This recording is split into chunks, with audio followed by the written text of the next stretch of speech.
Assalamualaikum warahmatullahi wabarakatuh. Bismillahirrahmanirrahim. Alhamdulillahi rabbil alamin. Wassalatu wassalamu ala asrafil anbiya'i wal mursalin Sayyidina Muhammadin wa ala alihi wa ashabihi ajma'in.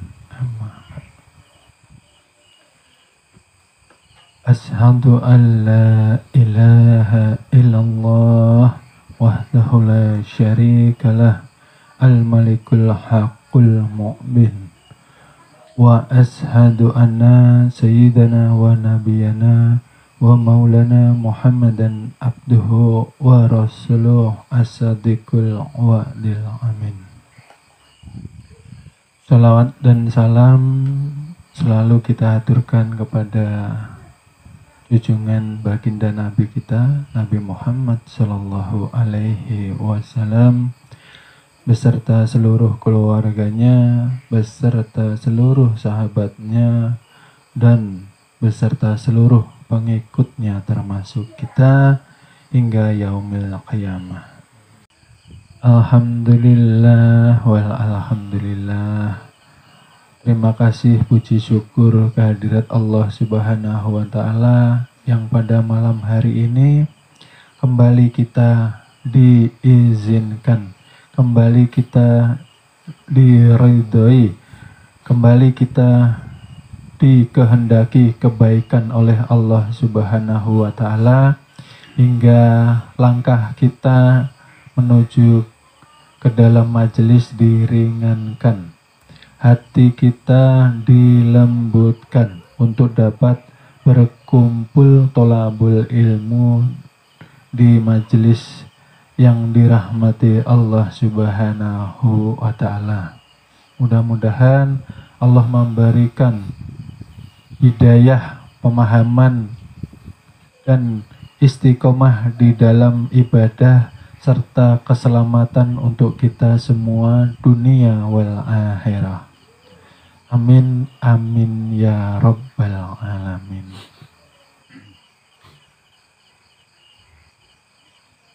Mudah-mudahan kabar Bapak Ibu, adik-adik yang dirahmati dan dimuliakannya Allah Subhanahu wa Ta'ala yang hadir di majelis pada malam hari ini pun yang menyimak di daerah-daerah selalu diberikan kesehatan beserta keselamatan, ya. Amin ya rabbal alamin.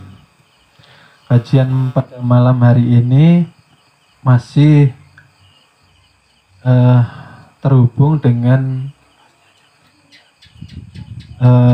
bulan Rajab, bulan yang dimuliakannya oleh Allah Subhanahu wa Ta'ala. Masih ingat ya kajian kemarin, sedikit kita ulang bahwa datangnya bulan yang Allah muliakan ini, yang di bulan ini kita diharapkan menanam banyak amal ibadah serta amal kebaikan untuk menyongsong datangnya sebentar lagi bulan Ramadan, ya. Setidaknya harapan kita disampaikan untuk sampai di bulan yang dimuliakannya di dalam bulan Ramadan tersebut. Di awal inilah kesempatan kita setidaknya sudah mendahului melatih ibadah kita untuk nantinya mampu menyongsong Ramadan dengan iman takwa yang istiqomah, ya. Di dalam bulan Rajab inilah tempat kita berlatih, Bapak Ibu, untuk kita mengisi hari-hari kita untuk memperbanyak bertaubatan nasuha, ya. Karena sungguh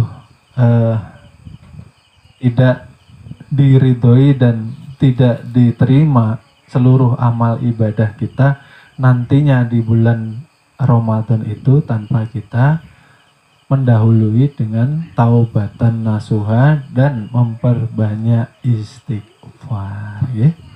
Berarti alhamdulillah ya Bapak Ibu, kita berada di bulan yang dimuliakannya Allah Subhanahu wa ta'ala, ya. Jangan lagi sia-siakan waktu di bulan Rajab ini. Perbanyak amal ibadahnya, amal kebaikannya, diperbanyak pertaubatannya, zikrullahnya, dan jauhi segala maksiat, ya. Karena ketika amal ibadah di bulan Rajab ini dilipat gandakan, pun maksiat juga hukumannya dilipat ganda. Dilipat gandakan. Oleh sebab itu kita harus sangat amat berhati-hati, ya. Karena sumber daripada maksiat ini ialah kelalaian, Bapak Ibu, ya. Sumber dari seluruh maksiat itu lalainya manusia, karena manusia itu sudah menganggap dirinya bersih, sudah menganggap dirinya baik, ya. Oleh sebab itu ketika menganggap diri sudah baik, sudah suci, maka lalai mengawasi dirinya, lalai mengawasi pergerakan daripada nafsu empatnya. Tidak terasa akhirnya dia dijangkiti penyakit hati yang namanya kesombongan batiniah. Nah, ya. Kalau orang sudah merasa berilmu, lalu sudah malas mengkaji ilmu, lalu malas mengulang pelajaran, malas murojaah, lalu timbul sifat futur atau malas, ini indikasi bahwa orang tersebut merasa dirinya sudah baik, sudah tidak perlu mengaji lagi. Ini hati-hati, ini penyakit hati yang tersembunyi, ya. Kesombongan yang tidak terdeteksi oleh diri kita sendiri. Merasa cukup ilmu termasuk daripada kesombongan itu sendiri. Karena ketika sudah merasa cukup ilmunya, disitulah tertutup yang namanya ilmu dari Allah Subhanahu wa ta'ala melalui hidayah. Karena hati sudah gelap, dikatakan hati mengeras, dikatakanlah hatinya dalam kondisi mati, ya. Lalai ini Bapak Ibu, karena menganggap dirinya sudah baik, ya. Lalai yang pertama. Yang kedua ialah karena tidak mengenal siapa hakikat daripada diri sendiri. Lah ini namanya jahil murokab ini. Ya, karena kemana-mana dia membawa dirinya, tapi dia tidak tahu hakikat jati dirinya. Nah, tubuh ini nah Bapak Ibu, kemana-mana dibawa, ya. Ke pasar dibawa, ya. Ke kantor dibawa, kemana aja dibawa, tapi tidak mengerti hakikat jati dirinya. Ini yang dikatakan menjadikan dirinya seperti bangkai yang berjalan. Karena ketika orang tidak mengenal diri, lalu lalai daripada mengingat siapa hakikat diri tersebut, maka dia dikatakan seperti orang yang mati di dalam kehidupannya. Hatinya yang mati, bukan manusia. Nah, seperti bangkai berjalan, ya. Dan ini tersembunyi Bapak Ibu, karena hanya kita dan Tuhan yang mampu mengindikasikan keadaan kolbu atau hati kita, ya. Oleh sebab itu, untuk menghindari daripada lalai kita, untuk menghindari eh, kita terjangkit yang namanya jahil murokab, yang nantinya menjerumuskan kita kepada kesyirikan, maka kembali lagi alangkah baiknya kita murojaah, mengulang pelajaran. Siapa tahu saya pribadi banyak lupanya. Nah, seperti itu. Saya mengingatkan, kemungkinan untuk Bapak Ibu yang sudah paham, mudah-mudahan lebih mendapatkan kepahaman kembali, nggih. Karena ini jalan untuk keselamatan kita, Bapak Ibu, nggih. Hidup di dunia ketika lupa jati diri, ketika kita menjalankan agama itu sendiri, walaupun dia sholat 70 tahun lamanya, tetapi masih berkutat di dalam syariatnya saja, tanpa didasari oleh awaludin ma'rifatullah, maka ibadah itu tidak dilihat, tidak diterima di sisi Allah Subhanahu wa ta'ala. Sayang ya Bapak Ibu ya, sayang ya kalau yang masih bertahan di syariatnya saja. Yang pertama, tidak diterima ibadahnya. Yang kedua, tidak menjadikan berubah kondisi akhlaknya, budi pekertinya, keadaan hatinya, lalu berpengaruh di dalam kehidupannya. Ya. Sholatnya rajin, deres Quran itu apa? Baca Qurannya rajin, zikirnya rajin, sholawatnya rajin, kehidupannya semrawut. Nah, kehidupannya banyak masalah, kehidupannya terasa sungguh menderita. Padahal sholat sudah. Lalu di mana letak untuk kita perbaiki? Ya, harus kita kembali ke awaludinnya dahulu, okay? Harusnya yang benar sholatnya mampu mencegah dari perbuatan keji dan munkar. Kalau kita sholatnya sudah benar, tubuh ini tercegah dari perbuatan keji, perbuatan munkar, artinya tubuh ini diberkahi Tuhan. Ketika tubuh kita diberkahi Tuhan, maka kehidupan kita pun dipenuhi dengan keberkahan.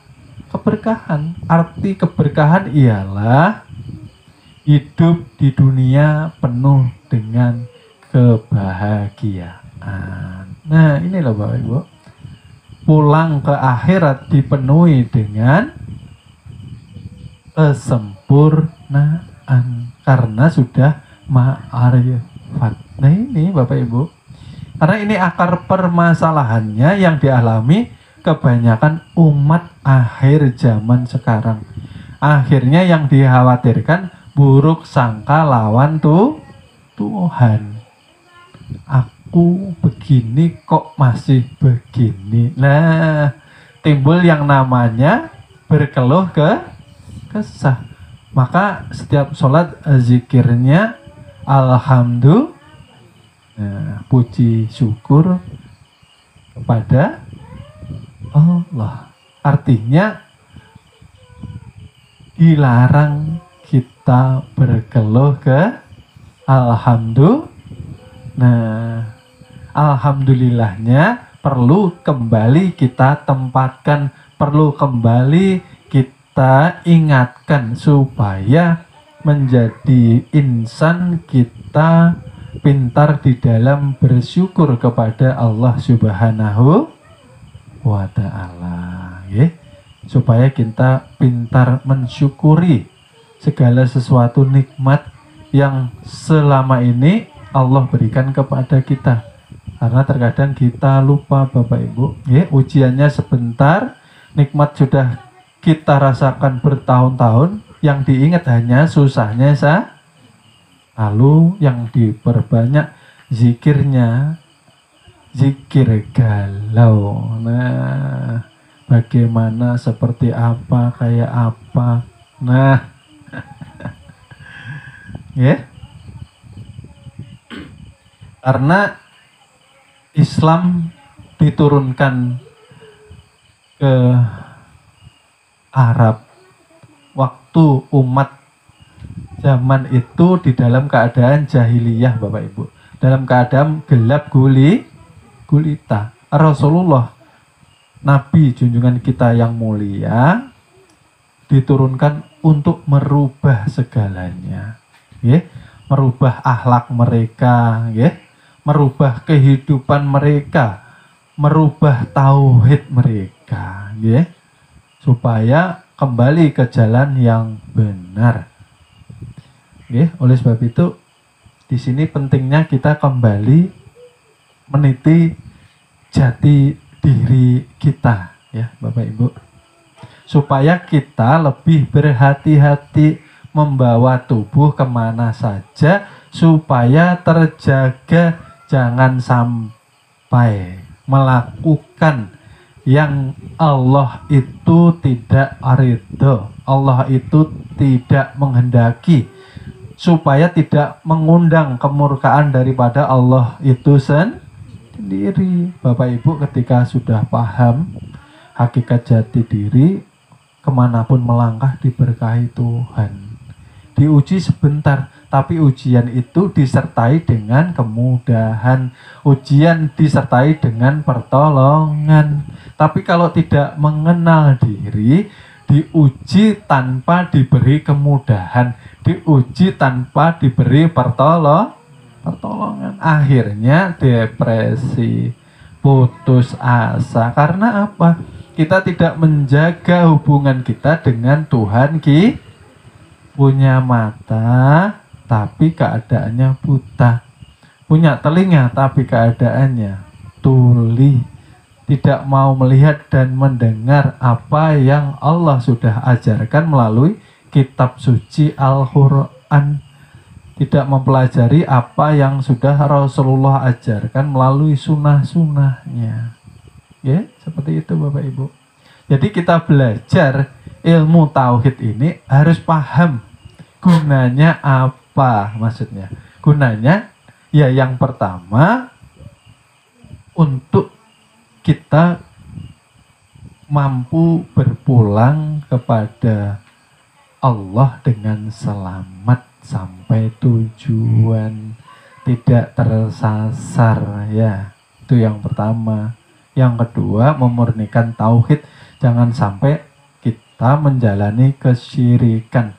Jangan menyandingkan segala sesuatu yang hakikatnya tidak ada, lalu kita sandingkan dengan yang maha wujud. Nah, itu kan kurang baik, namanya adabnya kita di sisi Allah Subhanahu wa Ta'ala. Karena terkadang namanya manusia itu banyak lalainya, banyak lupanya, lalu membuat hati kita gelap. Setelah hati gelap, hati mati, tidak mampu koreksi diri, memperbanyak maksiat, memperbanyak kemurkaan yang datang daripada Allah Subhanahu wa Ta'ala. Lalu yang dikhawatirkan kita putus harapan daripada pertolongan dari Tuhan, ya. Ini yang dikhawatirkan, ya Bapak Ibu. Mengaji ilmu itu supaya hidup Bapak Ibu bahagia, seperti itu, ya. Oleh sebab itu, mudah-mudahan dengan kita mengkaji pelajaran seperti ini, kita mampu memperbaiki kualitas ibadah kita. Tidak hanya di zohirnya saja, tapi memperdalam ke dalam batin kita, ya. Sholat dengan benar, seperti itu, ya. Jadi malam ini kita berusaha untuk menghindari kesyirikan, utamanya syirik khafi. Kalau syirik jali kan jelas, ya Bapak Ibu, ya. Syirik jali itu kita menyembah yang terlihat, ya. Umpamanya, ya, mempercayai dukun berarti menyembah dukun, membawa jimat-jimat berarti menyembah jimat, ya. Memakai apa ya, kalau orang sini ini untalan-untalan, memakai Pegangan-pegangan berarti itu yang disembah. Karena dia percaya dia selamat dengan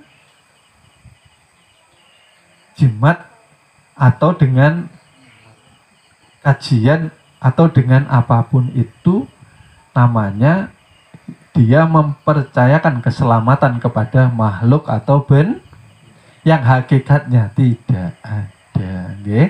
Oleh sebab itu ketika belajar ilmu ketuhanan, tolong yang di rumah masih memakai yang seperti itu, tanpa kita sadari kita mengundang kemurkaan dari Tuhan.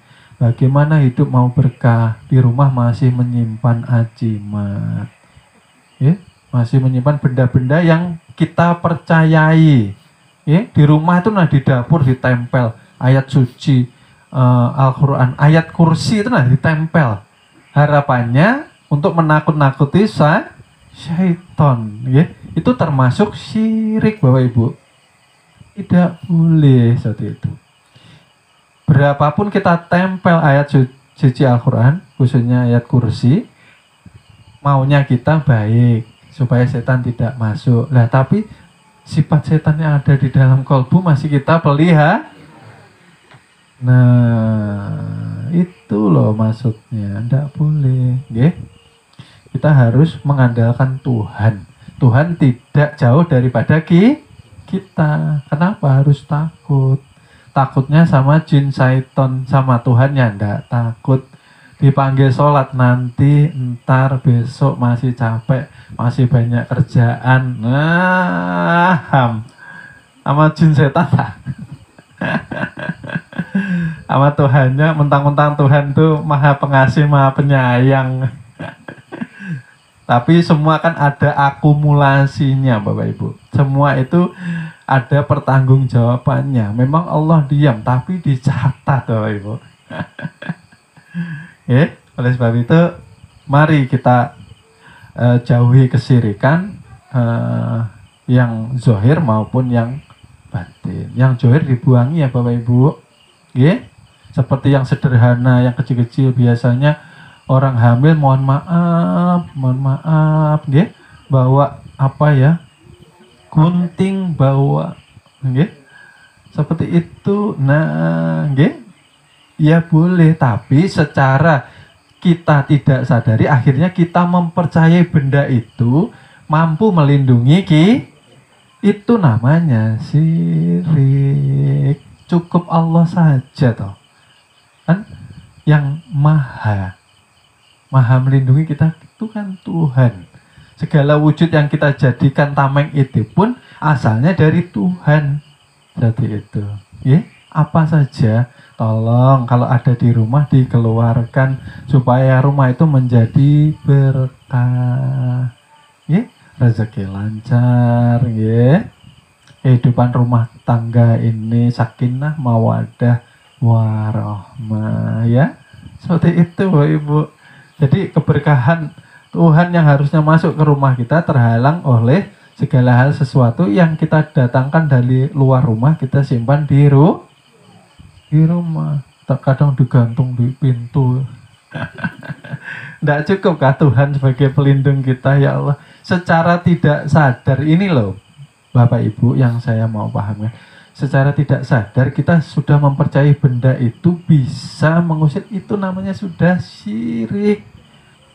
Kita menempatkan keyakinan kepada benda makhluk yang dia hakikatnya tidak ada daya upayanya, seperti itu. Lalu syirik khafi yang kita utamakan, supaya apa? Supaya seluruh ibadah tidak ada lagi pengakuan diri, maka mari kita murojaah pelajaran kembali, karena Tuhan ingin dikenal. Tadinya Tuhan Laisa tidak mempunyai nama, akhirnya Tuhan mentajalikan, mewujudkan, menyatakan daripada dirinya yang waktu itu hanya zat yang ada, zatul haq, lalu Tuhan mentajalikan daripada dirinya menjadi nurullah. Dikatakanlah ini zat, Bapak Ibu ya. Setelah nurullah, lalu Allah tajalikan dari nurullah itu menjadi Nur Muhammad, dikatakan sifat. Ya Bapak Ibu.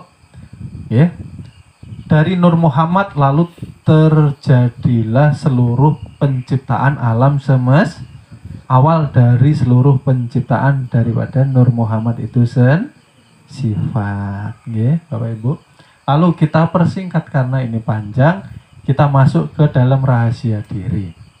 Hakikat daripada hadirnya kita di dunia ini, Bapak Ibu, melalui perantara ayah dan ibu. Ya. Dari ayah dan ibu tadi yang mengumpulkan rasa di dalam tali pernikahan yang suci, nggih. Air ayah dan air ibu bertemu, nggih. Dikatakan itu air yang berasal dari saripati tanah, nggih.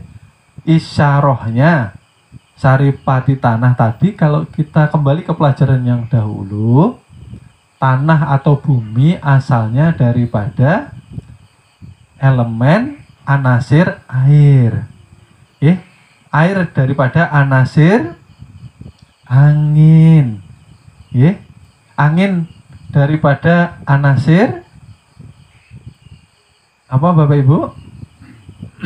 Yang dari tanah, tanah dari air, air dari angin, angin dari nar. Nar daripada Nur Muhammad jua. Berarti saripati tanah ini tadi hakikatnya Nur Muhammad jua. Setetes, setitik air itu tadi berarti juga Nur Muhammad jua. Bertemunya air dari ayah dan air dari ibu tadi dikatakanlah nutfah. Karena begitu bertemu dia hidup. Setelah hidup berproses daripada segumpal darah menjadi segumpal daging. Dari alaqah ke mudghah, ya. Lalu dari segumpal daging Allah memberikan yang namanya pembentukan tulang, ya. Setelah terbentuk tulang maka dibungkus kembali oleh Allah, ya. Dari izoma ke lahma kurang lebih selama 120 hari atau 4 bulan, ya.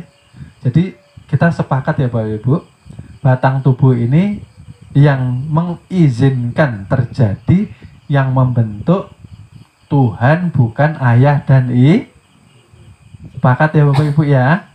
Sepakat. Kalau sudah sepakat, berarti kita punya tugas mengemban batang tubuh kita, jangan sampai tersentuh api neraka. Artinya Bapak Ibu, jangan membuat tubuh kita celaka. Kenapa dikatakan celaka? Karena ketika kita sudah memahami kajian ketuhanan ini tadi, kita sudah memahami tanggung jawab kita. Jika kita lalai, resikonya batang tubuh akan menjadi santapan api neraka. Sepakat ya Bapak Ibu ya? Nah, ketika sudah 4 bulan, dikatakanlah menjadi insan. Insan ialah ainullah atau kenyataan daripada rahasia Tuhan. Dikatakan pula namanya Adam. Adam ini wujud manusia, inilah Bapak Ibu. Masih ingat arti Adam ialah tiada. Kenapa dikatakan tiada?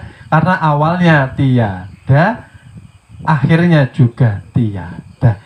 Yang tiada itulah hakikatnya yang ada. Tuhan itu sendiri, ya, seperti itu. Nah, ketika sudah selesai pembentukan batang tubuh sempurna, maka Allah memberikan sifat ma'ani menjadi amanah ke batang tubuh kita. Ini sifat ma'ani yang pertama kali diberikan Allah kepada batang tubuh kita secara menyeluruh ketika tubuh sudah terbentuk secara sempurna, Bapak Ibu. Okay? Sifat ma'ani dulu. Okay? Artinya diberikan kodrat. Okay? Kodrat berada di tulang-tulang kita, Bapak Ibu ya. Nah, itu dikatakan tulang menjadi mempunyai kuasa. Dia mampu berkuasa. Okay? Lalu yang kedua irodat. Okay? Berkehendak. Okay? Diletakkan di dalam aliran lalu bisa berkehendak. Yang ketiga ilmu, ialah mengetahui letaknya di hati. Okay? Yang keempat hayat atau hidup, bertempat di kulit meliputi seluruh jasad atau batang tubuh. Nah ini Bapak Ibu. Lalu sama itu mendengar di telinga. Sudah terwujud kan Bapak Ibu? Tapi belum bisa bergerak ya. Ada telinga belum bisa mendengar. Nggih. Ada tulang belum bisa bergerak. Ini masih ma'ani, masih ke tubuh. Lalu yang keenam basor, nggih. Sudah ada matanya belum bisa terbuka karena masih ma'ani. Sifat kezahiran yang Allah berikan amanahnya ke batang tubuh, nggih. Lalu kalam, nggih. Kalam itu berkata, diberi bibir tapi masih belum bisa berucap. Nggih. Berarti sepakat ya Bapak Ibu ya. Apa yang disampaikan ini sudah zahir ke batang tubuh kita, betul? Milih siapa? Ya, siap. Berarti sepakat yang pertama batang tubuh dari Allah. 7 sifat dari Allah. Lah, setelah 4 bulan ini tadi Bapak Ibu sempurna, lalu Allah tiupkan ruh ke dalam batang tubuh. Ruh bertemu dengan jasad, berubah namanya menjadi nyawa. Setelah ditiupkan barulah sifat maknawiyah Allah titipkan ke dalam ruh kita, nyawa kita. Dikatakan ruh itu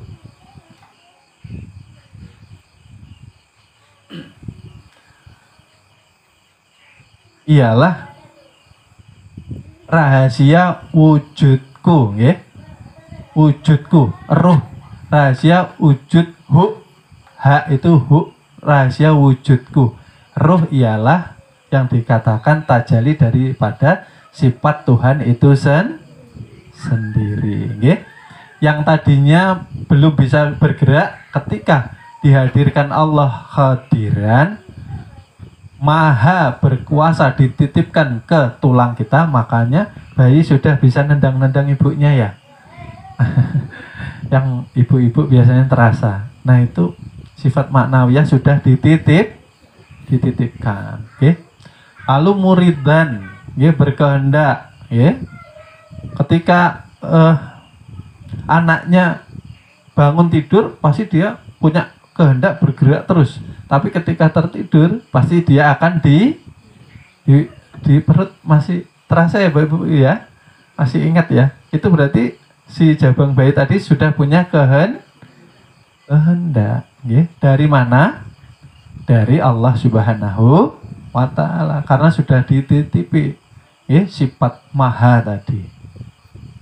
Lalu aliman, mengetahui. Calon bayi tadi Bapak Ibu, insan tadi di dalam perut itu dia mengetahui keadaan orang tuanya Bapak Ibu. Kalau di dalam kandungan orang tuanya ini jauh daripada Tuhan, ya dia merasakan sedih Bapak Ibu. Banyak masalah dengan kandungannya. Umpama, ibunya ini bagus saja di rumah. Ibunya ini menjadi seorang yang solehah, Tapi bapaknya bekerja, lupa bahwa dia itu seorang ayah dan lupa istrinya sedang lalu berbuatlah semaunya. Ya. Karena tidak merasakan dirinya mempunyai calon bayi, lupa Bapak Ibu. Lah, disinilah bayi merasakan kontak dengan ayahnya tersebut. Akhirnya bermasalah bayinya. Ya, seperti itu. Oleh sebab itu, terikat daripada batin anak dengan orang tua. Oleh sebab itu, ketika istri hamil, ayah harus menjaga segala hal perbuatannya. Ya. Nggak boleh kita. Ya, tapi jangan nunggu istrinya hamil terus nggak berani maksiat ya. Nanti apa kalau bapaknya sering maksiat ketika istrinya hamil, anaknya jadi durhaka lawan orang tuanya. Itu karena akibat orang tua sendiri, bukan karena Allah Subhanahu wa Ta'ala, bukan karena anaknya juga. Karena masa hamil ini yang rentan Bapak Ibu. Ya, oleh sebab itu ketika sudah tahu ilmunya, berhati-hati. Ya. Kalau mau baik calon bayinya, yuk kita yang baik. Ya. Lalu hayan, ya. Ketika tadinya diberi hayat, sudah meliputi batang tubuh dengan kulit tapi belum bisa bergerak, ketika sifat hayan, ya, ditiupkan oleh Tuhan, maka jabang bayi tadi hidup, ya, gerak, ya, seperti itu. Yang tadinya seperti boneka mati, akhirnya bergerak si jabang bayinya tadi. Lalu sami'an, maha mendengar, ya, bahwa calon anak tadi biasanya Bapak Ibu kalau yang suka mendengarkan ayat suci Al-Quran kan biasanya ditempel di perut ya. Nah, berarti anak tadi sudah mampu bereaksi ketika mendengar suara dari luar perut ibunya. Ya, kadang sudah bisa diajak bicara seperti itu. Lalu basiran, ya, bahwa bayi pun bisa melihat keadaan orang tuanya seperti yang tadi saya jelaskan, mengetahui tadi. Lalu mutakaliman, ya. Mutakaliman ini bayi ketika lahir lalu menangis, ya. Nah, sifat ma'ani dan ma'anawiyah ini mampu saling melengkapi, mampu saling menjaga karena ada sifat wahdaniyat yang mengikat Bapak Ibu, ya. Oleh sebab itu ketika sudah tahu jati diri ini, bahwa batang tubuh zahir batin ialah kezahiran zat dan sifat daripada Allah Subhanahu wa Ta'ala itu harapannya apa Bapak Ibu? Harapannya kita sadar diri. Oh, ternyata saya ini hakikatnya tidak mempunyai daya dan upaya. Oleh sebab itu sering tak Bapak Ibu bilang la haula wala quwata, itu ke diri Bapak Ibu. Ila bilahnya itu tempatnya di ruh. Karena yang mampu berbuat, berkehendak, yang mempunyai hidup ialah ruh itu Nah, ya. Ketika diseru sholat, ya, hayya 'alas sholat. Jawabannya apa Bapak Ibu? Masih ingat? La haula wala. Kita mengakui kita tidak mempunyai daya upaya, tapi banyak orang mengucap tidak paham arti kata. Ilah bilahnya yang memampukan diri hamba berangkat ke masjid, ke musola, berdiri tegak sholat ialah ilah bi. Betul Bapak Ibu? Oleh sebab itu ketika sudah paham, oh ternyata kita mampu menempatkan diri kita di hadapan Allah Subhanahu wa Ta'ala, ya, bahwa kita ternyata itu tidak mempunyai daya upaya, kita buta, tuli, bisu, bodoh, ya, dan kita ini mempunyai sifatnya seperti sifat mayat, Ya, oleh sebab itu ketika sudah paham, ini sepakat ya Bapak Ibu, setuju? Karena kalau tidak setuju, ini pun yang menyampaikan Allah Subhanahu melalui kitab sucinya Al-Quran. Kita singkat di pelajaran seperti ini, karena ini kebenaran yang hak, tidak bisa Bapak Ibu kita ingkari. Contoh Bapak Ibu, kalau kita mau mengingkari sederhana, simple saja. Ketika Bapak Ibu nanti malam tidur atau kemarin tidur, 7 sifat kemana hilangnya Bapak Ibu? Bapak Ibu sadar enggak kalau tidur? Hilang. Tubuh hilang, nama hilang, jabatan hilang, betul? Kepintaran hilang, suara hilang. Yang ditahan Allah, dijaga Allah, daya hidupnya saja karena masih mempunyai umur. Ini untuk bahan renungan. Kalaupun kita menyangkal penjelasan yang Allah sudah turunkan kepada junjungan Nabi besar kita, Nabi Muhammad Sallallahu Alaihi Wasallam, artinya kita renungi. Di mana kuasa saya ketika saya mengakui 7 sifat tadi milik saya, ketika saya tidur lost semua, hilang, tidak bisa kita pertahan. Betul Bapak Ibu? Jangankan ilmu seperti ini, tambah-tambahan 1 tambah 1 saja tidak bisa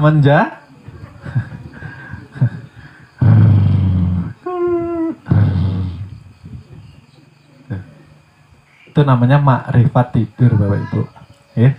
Makrifat tidur itu apa? Ketika kita zikrullah la ilaha illallah, kan pasti guru-guru kita dulu ngajarinya kalau mau nikmat pejam mata. La ilaha illallah. Setelah selesai la ilaha illallah, itikadkan nak di dalam hatimu bahwa tidak ada mampu yang hidup, tidak ada mampu yang bergerak, tidak ada yang mampu berkuasa nak di dalam tubuhnya, ya? Melainkan Muhammad Rasul. Baru dibuka mata. La ilaha illallah Muhammad Rasulullah. Ya, hati-hati ya Bapak Ibu. Bukan junjungan Nabi besar kita yang ada di Mekah Madinah, tapi hakikat Muhammad kajiannya ke dalam, yang dikatakan dialah yang menanggung sifat Tuhan. Paham ya Bapak Ibu? Dan ini tidak boleh diakui, tapi dinyatakan melalui zikir. Ya? Kalau di dalam majelis boleh diutarakan, boleh dijelaskan, karena untuk mendapatkan kepahaman. Paham ya Bapak Ibu? Tapi ketika kita sudah dibuka seluruh rahasia, adab kita ketika sudah sampai di dalam puncak kajian ialah diam. Tidak perlu kita sebut, tidak boleh Bapak Ibu. Hukumnya secara kajian tasawuf, hukumnya haram mengaku haku Allah umpamanya di kerumunan sambil ngobrol, nanti yang terkena gurunya pulang. Cukup diam Bapak Ibu. Kalau sudah tahu dikatakan haku Allah, ialah kita menafikan seluruh wujud bahwa hakikat yang nyata tajali dalam bentuk rupa yang berbeda-beda, hakikatnya Allah itu jua yang ada. Betul kan Bapak Ibu? Ini tadi loh Bapak Ibu. Makanya ini tadi dibuka rahasianya. Ya. Seluruh manusia berawal dari 1 tetes. Dari mana 1 tetes asalnya? Dari saripati tanah. Nah, diurut tarki dan tanah juk ke atas dan ke bawah. Hakikatnya dari Allah, bagi Allah, untuk Allah. Oleh sebab itu ketika sholat, siapa yang menyembah, siapa yang disembah, wajib paham. Yang menyembah sifatnya, yang disembah zatnya. Oleh sebab itu tidak ada ibadah itu dari hamba menuju Tuhan. Tidak ada dari Tuhan menuju ke hamba. Ya orangnya juga. Yang menyembah, yang disembah, bukankah zat dan sifat asa dengan yang punya? 3 nama 1 jua orangnya. Seperti itu. Ya, Bapak Ibu. Oleh sebab itu, setelah paham, barulah kita terlepas yang namanya takabur, sombong. Tuh, Bapak Ibu. Ini mau tahajud aja pasang status. Alhamdulillah malam ini saya bisa tahajud. Nah. Ya Allah. Baca Quran itulah, nunggu tengah malam banyak orang tidur. Mudah-mudahan nanti tetanggaku dengar inilah. Ya Allah, ya Rabbi. Bukankah sudah kita ajarkan bahwa ibadah itu sifatnya rahasia? Semakin kita sembunyikan, semakin Allah senang, Bapak Ibu. Ketika kita sendiri, paham ya Bapak Ibu, jangan salah paham ya. Ketika sendirian, rahasiakan ibadahmu. Tapi ketika engkau berkumpul dengan umat, berjamaah, karena itu tuntunan dari Rasulullah, berbondong-bondonglah engkau ke masjid atau ke musola. Seperti itu. Jadi harus paham ya Bapak Ibu, menempatkan ke dalam syariat. Tetap jangan ubah kebiasaan syariat. Biasa ke masjid harus semakin rajin ke seperti itu. Tapi ketika pulang ke rumah, sembunyikan ibadahmu. Karena ketika kita berhubungan dengan kekasih kita, ya seperti hubungan suami dengan sewajarnya disembunyikan atau tidak, Bapak Ibu? Seperti itu, nggih. Oleh sebab itu kalau zikir tengah malam, nikmatnya luar biasa. Ketika hati kolbu kita sudah bersih, la ilaha illallah, la ilaha illallah, la ilaha illallah, langsung masuk ke dalam kalbu ya Bapak Ibu. Allahu Allah, Allah dalam hati Bapak Ibu, nggih. Allah, Allah. Berapa seikhlas kita. Ketika sudah merasakan nikmat luar biasa, pindah ke napas, nggih. Hanya merasakan, sudah tidak memakai huruf dan suara, tinggalkan, pakai rasa saja, nggih. Karena ini nanti pintu menuju kepada sirul asrar kita, nggih. Merasakan bahwa batang tubuh dengan roh sudah mesra, meliputi hidup kita. Jalannya menikmati melalui nafas yang disambung ke rasa. Yang dikatakan rasa itulah hakikat utusan daripada Allah Subhanahu. Ditiupkan ini berarti utusan Bapak Ibu. Nah, ditiupkan setelah selesai pembentukan tubuh manusia, maka Allah meniupkan itu, ya itu yang diutus hadir ke dunia untuk diuji keimanannya.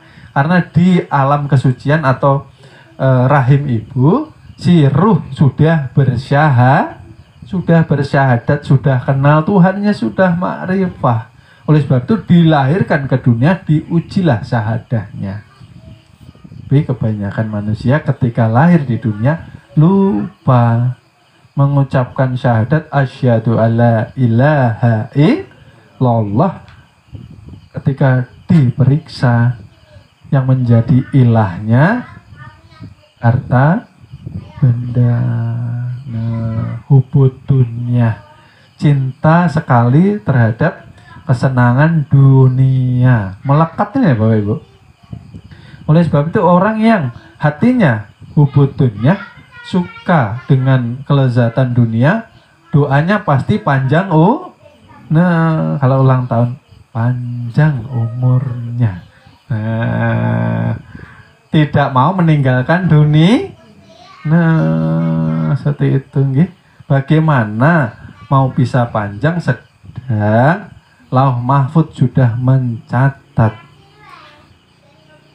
Berapa jumlah umur kita. Kemarin sudah dijelaskan pelajaran kemarin. Ketika saat ini seandainya umur kita 40 tahun, rumusnya Bapak Ibu, 40 tahun itu dibagi menjadi 2. Berarti tinggal 20. Dibagi kenapa? Karena yang setengah ini habis kita pakai untuk istirahat. Entah itu tiduran atau tidur betulan.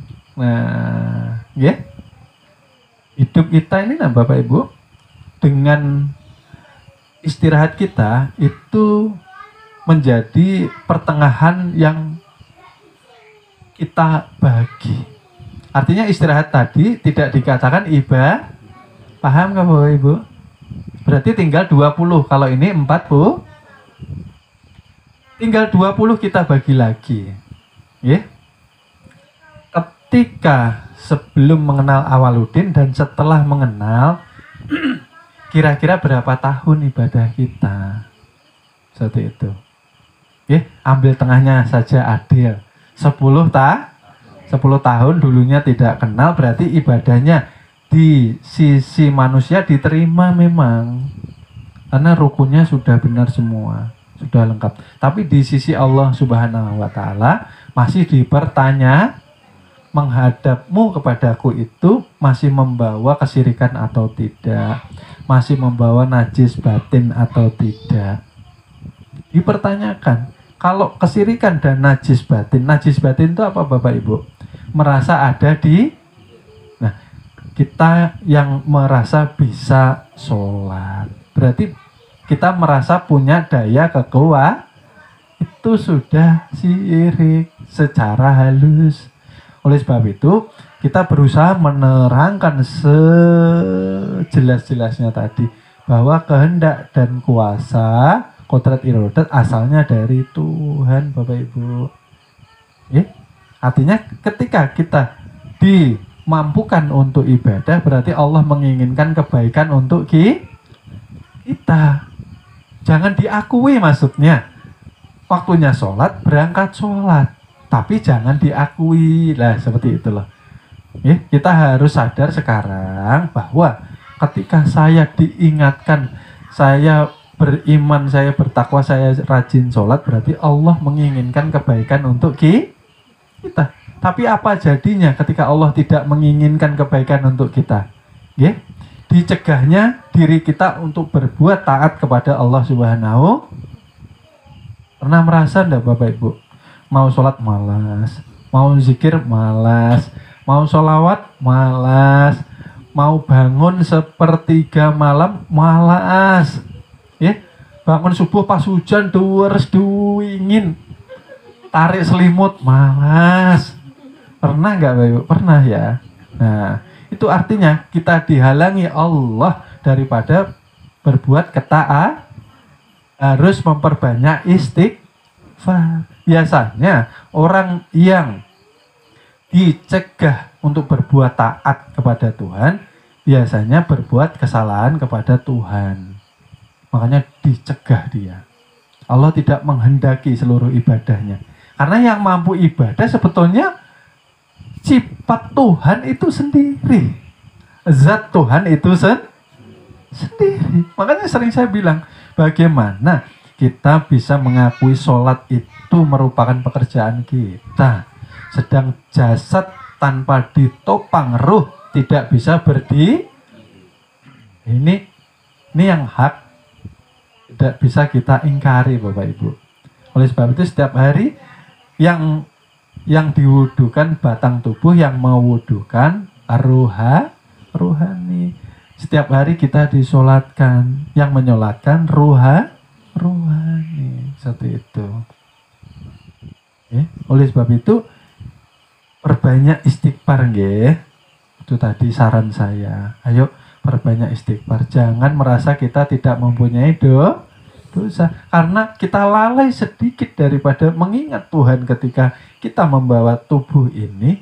Itu dihitung di tasawuf merupakan dosa, karena ketika lalai kita dikatakan lepas daripada syukur kepada Allah Subhanahu lepas dari syukurnya ternyata. Oh ternyata yang mencegah saya dari takwa karena Allah itu tidak ridho saya dihidupkan pagi hari tidak diawali dengan bersyukur. Nah, seperti itu. Berarti paham ya Bapak Ibu? Jadi selama ini yang menghalang-halangi kita taat kepada Allah berarti kemurkaan dari Allah itu sendiri karena ulah atau perbuatan kita yang mengawali bangun pagi dengan kufur nikmat. Ya, kufur nikmat artinya apa Bapak Ibu? Bangun tidur yang dipikir hanya pekerjaan, hanya uang, hanya rezeki. Yang dipikirkan hanya perut saja, hanya dompetnya saja. Kewajibannya bersyukur kepada Allah terlupa. Loh, oleh sebab itu ketika bangun tidur jangan buru-buru hanya bersyukur alhamdulillah. Ya. Oleh sebab itu pagi itu kan Allah awali dengan sholat subuh Bapak Ibu. Oleh sebab itu kalau lepas subuhnya berarti lepas syukurnya. Ya. Jangan ribut. Ya. Yang satu Muhammadiyah, yang satu NU. Yang satu pakai kunut, yang satu tidak kunut. Yang diributkan itu yang masih tarik selih.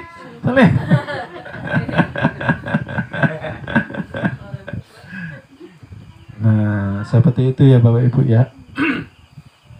Oleh sebab itu dikatakan hakikat insan ialah batang tubuh. Di dalam batang tubuh terdapat ruh yang berkuasa. Ya, dikatakanlah sir atau rahasia Tuhan dikatakan wujudku kata Tuhan. Oleh sebab itu Bapak Ibu,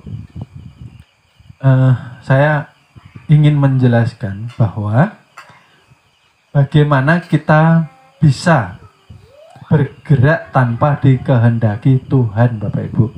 Nggih? Sedang tubuh ini bergerak yang memerintahkan kolbu kita. Betul Bapak Ibu? Contohnya sholat. Sholat itu harus disertai niat enggak Bapak Ibu? Nah, yang mengeluarkan niat ini siapa Bapak Ibu? Kolbu kita. Kolbu mampu menyuruh tubuh untuk berniat karena ada dorongan perintah dari ruhani. Kolbu tanpa ruh tidak hidup. Karena di dalam ruh tersimpan daya hayatnya dari Allah Subhanahu wa ta'ala. Artinya apa Bapak Ibu? Allah itu maha melihat. Oleh sebab itu hidup Bapak Ibu jangan kebanyakan mengeluh. Karena Allah mengetahui secara detail masalah di dalam kehidupan kita. Kenapa? Pertolongan Tuhan belum datang. Ya. Masih ingat kemarin? Karena sholat kita belum diperbaiki. Sholat yang benar. Ya. Setelah sholat haruslah kita menafikan adanya wujud keakuan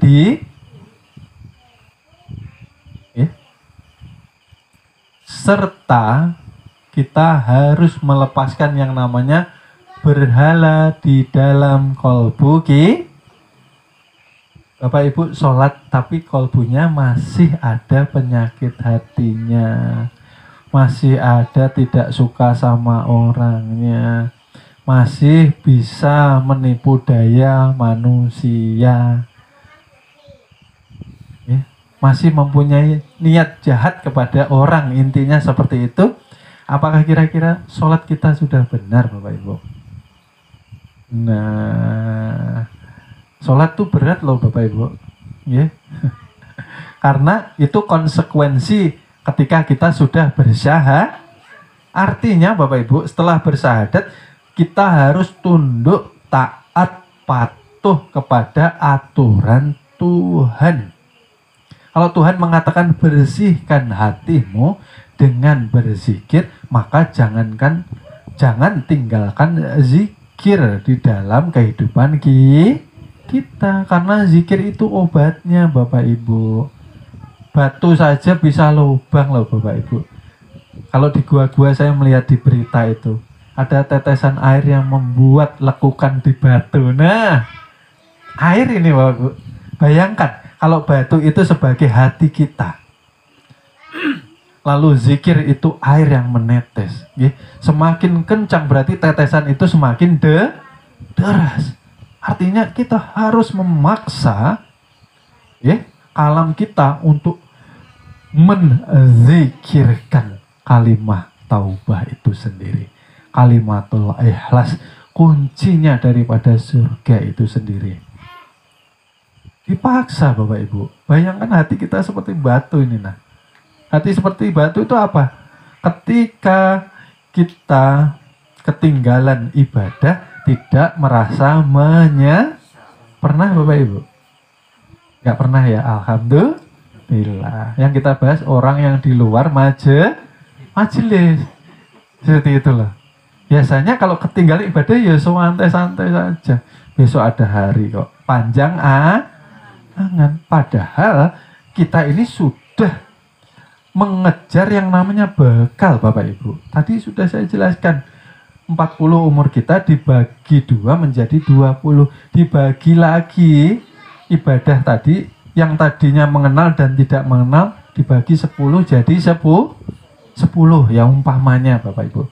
Saya ibadah 10 tahun sudah mengenal Tuhan. Lalu saya mengerjakan ibadah ketika mengenal Tuhan itu apa sebatas teori. Saya sholat tapi maksiat. Sholat jalan, maksiat juga Memang manusia tidak tahu, tapi Tuhannya selalu mengawal. Lewat mana Bapak Ibu? Penglihatan. Seperti itu. Di sini loh Bapak Ibu. Basornya Tuhan itu yang menjadikan mata ini diperbolehkan melihat. Ini harus kita resapi Bapak Ibu.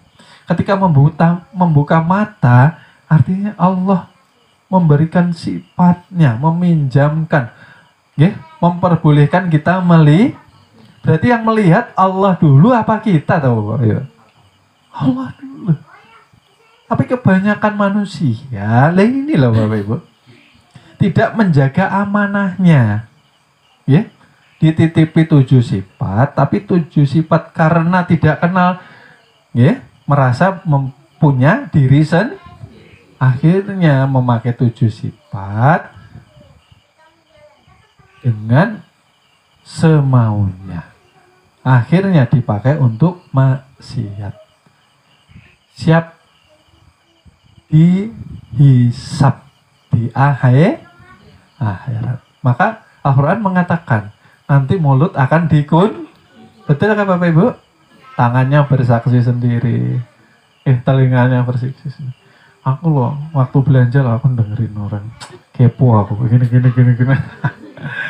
Umpamanya seperti itu, Itu kalau kita membentengi diri dengan berzikir, kita bekerja ke kantor terus zikir Allah, Allah. Ketika orang lagi sedang bergibah itu nggak kedengaran Bapak Ibu, walaupun kedengar tapi tidak masuk ke hati, tidak mau tahu karena hati beda ketika hati diam. Maka hati akan merespon, akan menilai orang yang digibahi. Mendengar si A gini-gini, lalu hati karena lalai zikir, lalu nangkep, oh iya orang itu memang kayak gitu. Nah,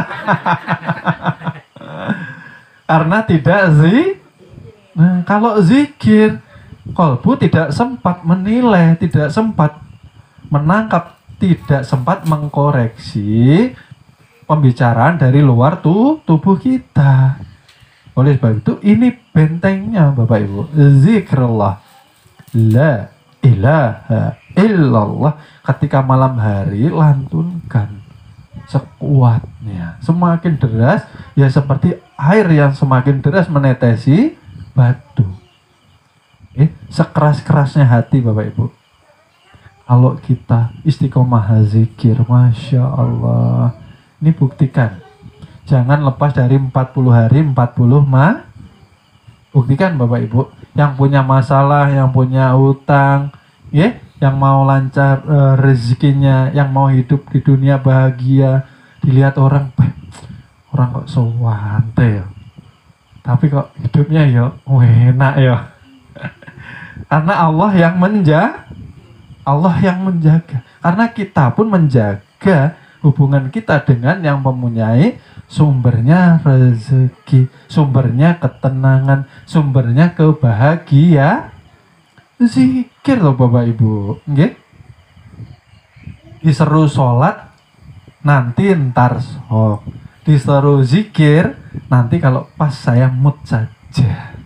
Kalau pas enak hati saya baru saya tawar ya Allah. Tapi dia mau lancar rezekinya, mau hidupnya bahagia. Nah, semua orang sepertinya seperti itu. Ya, siap ya Bapak Ibu ya. Ya, zikirnya dijaga. La ilaha illallah. La ilaha. Berarti yang tiada itu kita inilah. Tiada hidup, tiada mendengar, tiada melihat, tiada mampu berkata. Tapi setelah kita dititipi, alhamdulillah, banyakin syukur maksud Tuhan. Seperti itu, banyakin syukur, hilangkan keakuan diri, jaga dirimu daripada maksiat. Hidup bukan untuk bermain-main Bapak Ibu. Hidup ini tanpa terasa kita pertaruhkan keselamatan kita.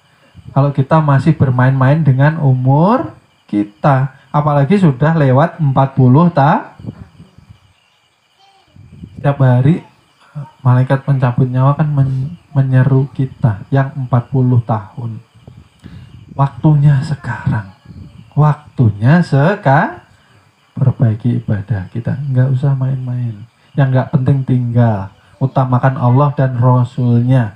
Itu yang utama. Yang melalaikan kita, yang menjauhkan kita dari Tuhan, jauhi. Karena rugi kita Bapak Ibu. Setiap hari waktu terus berkurang.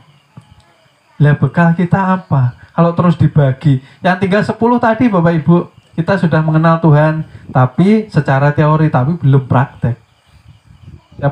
Setiap hari ke majelis, tapi setiap hari juga masih lalai, masih lupa. Dibagi lagi berarti tinggal 5 tahun.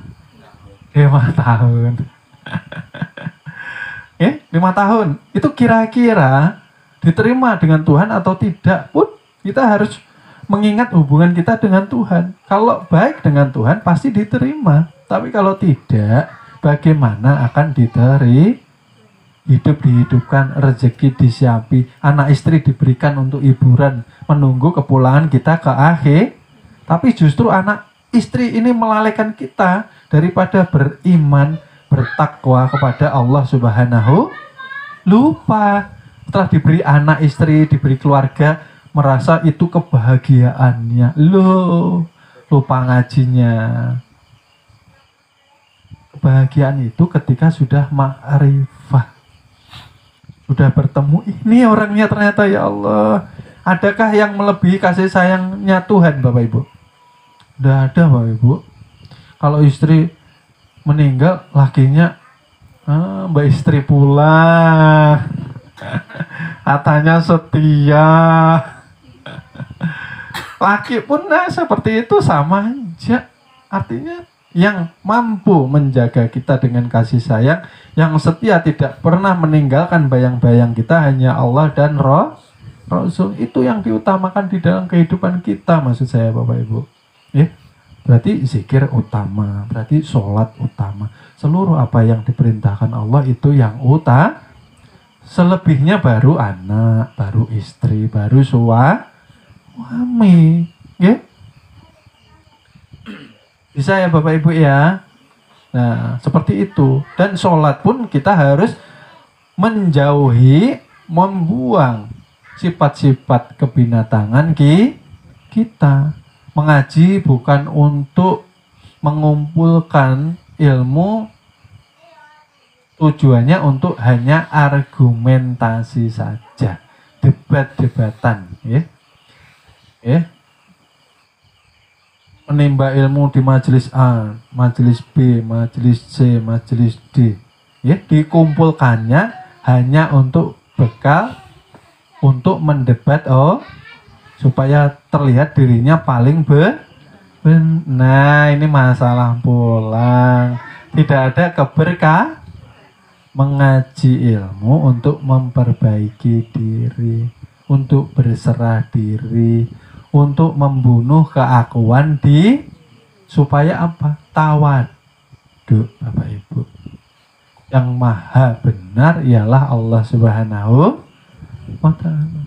Oleh sebab itu, seorang tholabul ilmi jauhi yang namanya berdebat, hilang namanya keberkahan ilmu, Bapak Ibu. Okay. Mengaji itu untuk memperbaiki diri supaya lebih dekat dengan Tuhan. Hakikatnya kita sudah dekat. Yang menjauhkan kita kesadaran karena setiap hari ini kita buat maksiat, berarti menghitamkan yang namanya cermin yang dikatakan kolbu semakin hari semakin banyak maksiat, semakin gelap, semakin hidayah tidak mampu memasuki kolbu. Berarti yang menutup diri daripada hidayah ialah diri kita sendiri, ya, Bapak Ibu. Sifat hewan-hewan buas, ya, jangan mau menang sendiri juga, ya. Harus banyak mengalah kita sama orang. Percaya sama Tuhan, Bapak Ibu. Tuhan punya yang namanya hukum keadilan, ya. Terkadang kita ini lupa bahwa Tuhan itu selalu menyertai ketika kita dizolimi orang, kita ditipu orang, kita lupa bertawakal kepada Allah Subhanahu wa ta'ala, ya. Tetap jaga baik sangka, tetap jaga baik sangka bahwa segala hal sesuatu tidak akan terjadi tanpa izin daripada Allah Subhanahu wa ta'ala, nggih, Bapak Ibu. Kalau ingin menjauhi nasib yang tidak baik, nasib sial, perbanyak maka kita akan dijauhkan daripada orang-orang yang tidak baik, orang-orang yang mau menipu daya kita, ya Bapak Ibu, ya. Allah jauhkan dari lingkaran kehidupan kita. Siapa yang mencelakai maka akan celaka sendiri. Berbalik, Bapak Ibu. Maka kuati iman takwanya kita, nggih. Tetap percaya kepada Tuhan, nggih. Zikirnya zikirnya ada 3, Bapak Ibu, ya, nggih. Zikir zahar, zikir hati, zikir nafas atau sholatul Kalau sholatul daim hanya dirasakan keluar masuknya, ya Bapak Ibu, ya. Jangan zikirkan, dirasakan aja. Dia keluar, dia masuk. Seperti kita ini ketika minum merasakan manisnya gula. Kan cukup dirasakan, Bapak Ibu. Napas, berlatih setiap malam rasakan. Setelah zikir zahar dan zikir kolbu, jangan dilompati. Mau enaknya sendiri zikir napas, langsung zikir sir, zikir daim, lalu siup kata orang. Nah, hati belum dibersih. Bisa ya Bapak Ibu, ya. Ya. Jadi ketika harapannya kita sudah mengenal diri, maka otomatis dengan sendirinya akan mengenal Allah itu hakikatnya ini orangnya, Bapak Ibu. Tapi haram untuk dikeluarkan pernyataannya di luar majelis. Nah, cukup diam, Bapak Ibu, diam. Oleh sebab itu harus berhati-hati kemana melangkah. Ternyata saya membawa tubuh yang dikatakan amanah dari Tuhan. Kira-kira berani ndak Bapak Ibu? Setelah kenal seperti ini, beranikah kita masih berbuat maksiat? Saya kira tidak berani. Naik lagi tingkatannya. Setelah tidak berani, Setelah paham akhirnya malu. Sehat diberikan, kenyang diberikan, anak istri disediakan, tidur sudah disiapi, berdiam di buminya Allah, dinaungi dengan langitnya masih tidak bersyukur lawan Tuhan. Tidak bersyukur itu apa? Berbuat maksiat. Malunya, Masya Allah. Nanti ngadep Tuhan tuh mau pulang ke akhirat, mau malu ya. Makanya harapan kita setelah kita belajar ilmu ketuhanan, berpulanglah dengan senyuman, dengan husnul khotimah. Pulang itu senyum, nikmat pulang tuh Bapak Ibu. Siapa yang bilang kalau pulang tuh sakit? Berarti tidak pernah merasakan pulang. Berarti banyak angan, hatinya terikat kepada dunia. Oleh sebab itu dicabut. Pohon aja dicabut paksa mati, sakit. Jangan nunggu dicabut, pulang sendiri, ngapain? Dilepas cintanya, hubud dunyahnya, cinta selain kepada Tuhan dan Rasul sekarang Bapak Ibu, jangan nanti-nanti, dilepas. Caranya bagaimana? Zikir, kembali lagi ke kemana-mana kembalinya ke zikir. Karena zikir ini sebagai torekohnya Bapak Ibu, jalannya. Setelah mengenal hakikatnya, tapaki jalannya untuk bersih, untuk nantinya kita mendirikan tegak sholat di dalam syariat, sudah mampu mencegah perbuatan kita daripada keji dan munkar. Ini sholat tabiatnya masih seperti hewan, ini sholat tabiatnya seperti setan, masih mau nipu orang untuk mencari rezeki. Masya Allah. Satu suap haram masuk ke dalam tubuh, berapa hari pembersihannya Bapak Ibu? 40 satu suap. Berarti yang masih bisa memanipulasi uang rakyat harus belajar lagi. Ini ilmu SD, ilmu fikihnya sesuap nasi 40 ini kok triliunan, miliaran, anak istrinya dicelakai, diberi makanan Masya Allah. Itu pantangan yang harus kita jauhi ya Bapak Ibu. Lebih baik lebih baik kita pinjam ke saudara daripada kita makan makanan yang jangan Bapak Ibu. Tidak bisa kita belajar ilmu ketuhanan. Seperti itu. Jadi dijaga. Tapi mudah-mudahan biasanya setahu saya, setahu daripada pengalaman-pengalaman yang saya dengar dari guru-guru saya, orang kalau benar mengamalkan ilmu ma'rifatnya, hidupnya berkah Bapak Ibu.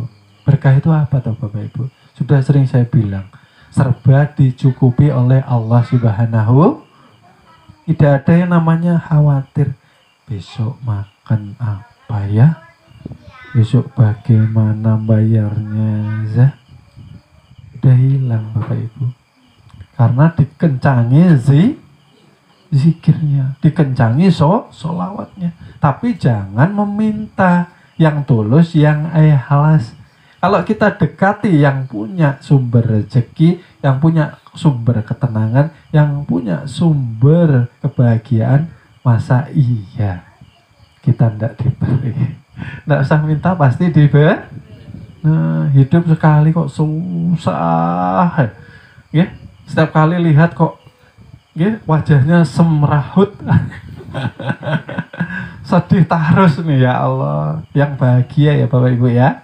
Dekati Tuhan, jangan jauh-jauh dari Tuhan, jangan jauh-jauh dari tuntunan Rasulullah. Hati bersihkan, jangan benci siapapun, jangan menilai siapapun, jangan menyalahkan siapapun. Itu kuncinya. Kebersihan hati, maka cerminnya terlihat daripada wajah kita.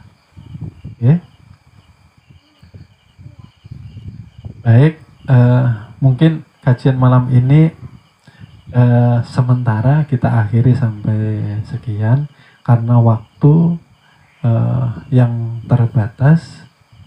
mudah-mudahan menjadi keberkahan untuk kita semua. Ya. Saya cukupkan sekian. Terima kasih. Mohon maaf.